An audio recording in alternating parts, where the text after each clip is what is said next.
Muy buenos días, amigos televidentes, bienvenidos a Veritas TV, el programa de la Universidad de San Martín de Porres. No quisiera exagerar, pero creo necesario decir que hay un creciente problema en nuestro país, es la reiteración de conflictos sociales que nos están aquejando en diversas regiones de nuestro Perú.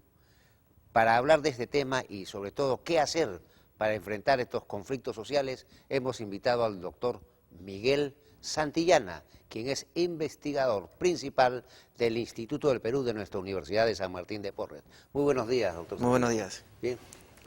Tenemos ahí el tema que realmente nos está afectando a todos y que nos hace pensar mucho sobre el futuro del país.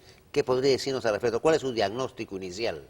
El diagnóstico inicial es que el nivel de conflictividad social a lo largo de este año va a ir increciendo, sobre todo si tenemos a puertas las elecciones regionales y municipales del 3 de octubre. Hay un trasfondo político también. En función de que, como usted sabe, la mayoría de los grupos políticos que se van a presentar a nivel regional y local son grupos independientes. Entonces tienen plataformas de lucha al interior de esos espacios geográficos y si tienen un problema contra una empresa grande, una empresa extractiva grande, es una forma de diferenciarse del resto de los candidatos, tener presencia en medios, tener presencia en opinión pública. Y voy a usar como trampolín político Así es. ese problema, ¿no? Así es. Ahora, yo lo digo creciente porque en realidad lo que tenemos de la modalidad en cómo se han ido presentando los conflictos, creo que el patente corso, el copyright viene desde el gobierno de Toledo, en el sentido de que el gobierno toma una decisión, esa decisión afecta ciertos intereses a nivel regional, salen los frentes de defensa, los gremios de productores, etcétera, rebasan el poder de la autoridad local o regional, se ponen al frente toda una movilización cuyo arma de chantaje es la toma de carreteras. El gobierno dice que no va a negociar mientras que la carretera esté tomada.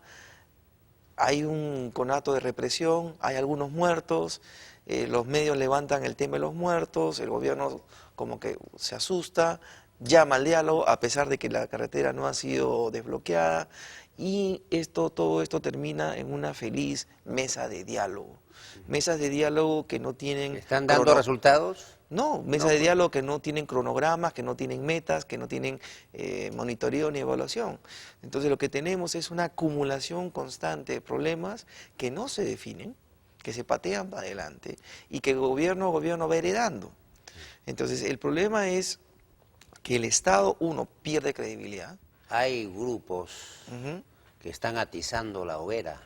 Sí. Hay grupos realmente extremistas que están detrás de muchos conflictos y que se están aprovechando obviamente de la coyuntura y de la desidia de algunas autoridades gubernamentales, municipales, distritales y regionales. Sí, o sea, ambos conocemos que hay grupos que han recibido menos del 5% en las elecciones nacionales del 2006, pero lo que sí tienen, pues, tienen militantes puros y sinceros y combativos, que responden a directrices de sus mandamases que están acá en Lima. Y que aprovechan la disconformidad existente. Así es. Lo que no se puede negar es que hay problemas. Los problemas realmente existen y las distintas instancias de gobierno son incapaces de resolverlos. Es por eso que la población protesta. Y sobre esa protesta se van montando el resto de agendas. Entonces, eso uno lo ve a lo largo y ancho del Perú en todos los problemas que tenemos. Tuvimos el conflicto de Bagua. El conflicto de Bagua es un tema en el cual se protestaba por 8 decretos legislativos que de acuerdo al 169 de OIT debieron ser consultados con las poblaciones indígenas. Hasta ahí muy bien. Pero eso no justifica que desde el 9 de abril al 5 de junio del año pasado se hayan tomado ciudades, se hayan bloqueado carreteras, se haya atentado contra la propiedad pública y privada y hayan habido enfrentamientos. Yo entiendo que en un enfrentamiento puede haber muertes, pero hasta ahora nadie dice nada de los policías asesinados con alevosía y ventaja en la estación de bombeo número 6, tema que ningún grupo de derechos humanos, ni la coordinadora, ni la prensa, ni la coordinadora se ha manifestado. Porque todo el mundo quiere meter preso al general Uribe, al general Muguruza, quieren encontrar responsabilidades políticas en la señora Cabanillas, etcétera. Pero digamos, eso fue un desbloqueo mal diseñado, donde hay un enfrentamiento y se sabe que los policías prisioneros fueron ejecutados, como el caso del Mayor. Así es. Pero en la estación de bomberos número 6, simplemente los policías fueron tomados, despojados de sus armas, se les quitaron sus borceguíes, fueron amarrados con los pasadores de los borceguíes y a la mediodía se decidió ejecutar a estos policías. Y si sobrevivieron algunos fue porque los iban ejecutando de uno en uno. Entonces los últimos en la fila simplemente saltaron y se jugaron su suerte. Pero de ese tema, o sea, uno ve que no hay equidad desde el punto de vista de las personas que piden reclamos de derechos humanos o reclamos del cumplimiento de la ley. ¿Qué hacer? Entonces, le pregunto, doctor. Mira, la mayoría de los conflictos sociales que tenemos en el Perú en este momento son por el tema de industrias extractivas. No hay duda que el Perú ha quintuplicado sus exportaciones en los últimos 20 años debido a que, por un lado, se facilitó la inversión privada en recursos naturales en el Perú. Y por otro lado, hemos firmado tratados de libre comercio que permiten que las industrias no tradicionales también aumenten su le producción. Pregunto, ¿pero ha habido chorreo en el país? Yo creo que sí. Esas industrias florecientes han mejorado la calidad de vida de muchos peruanos.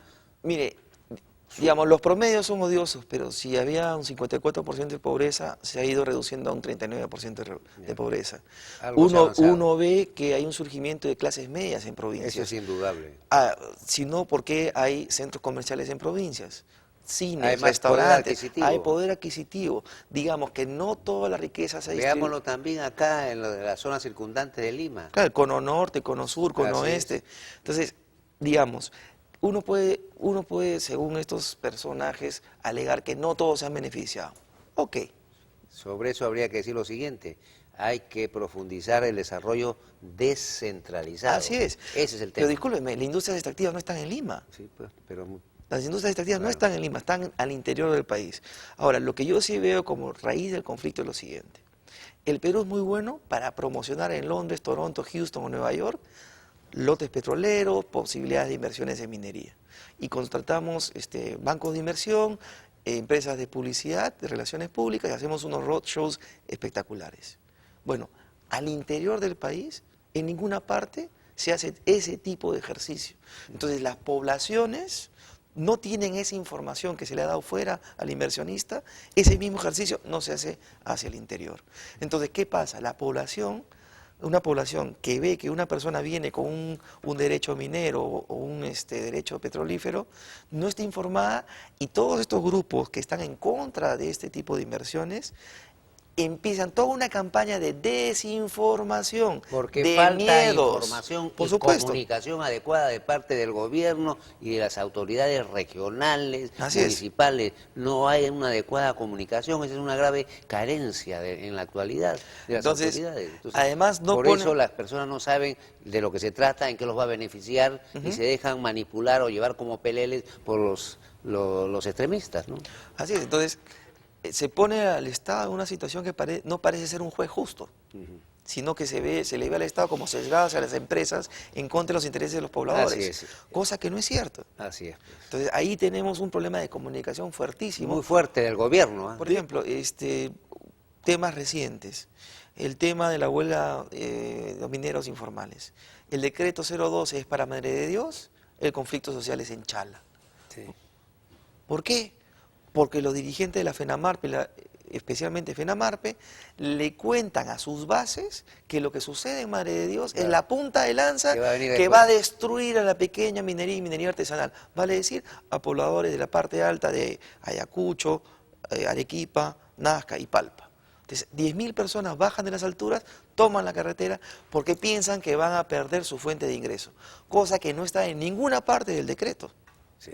Bien, finalmente, una conclusión o qué hay que hacer, una recomendación. Mire, uno es un tema de información del Estado hacia los territorios donde hay potencial inversión en industrias extractivas. Información preventiva, inclusive, previa. Claro, información previa de lo bueno y de lo malo. Y si hay lo malo, cómo desde el Estado se va a controlar o prevenir el daño. ¿Okay? Un diagnóstico serio de la situación. Y otro tema es que el Estado tiene que tener personal capacitado para responderles, no solamente desde el punto de vista comunicacional, sino desde el punto de vista técnico a las objeciones o miedos o fobias que estos grupos van repartiendo por el país. Porque la gente es gente simple, no, o sea, no le vas a hablar de pHs y cosas raras. Tienes que explicarle de una manera sencilla en qué te beneficia y en qué te perjudica un proyecto. Y lamentablemente eso no se ve. Bueno, ojalá pues que se empiece a caminar en esa dirección, ¿no? Porque realmente si no, el futuro de nuestro país se va a convertir en algo incierto, ¿no? Hay que enfrentar esta situación. Muchas gracias, doctor Santillana, por su participación en Veritas TV. Por nuestra parte, continuamos.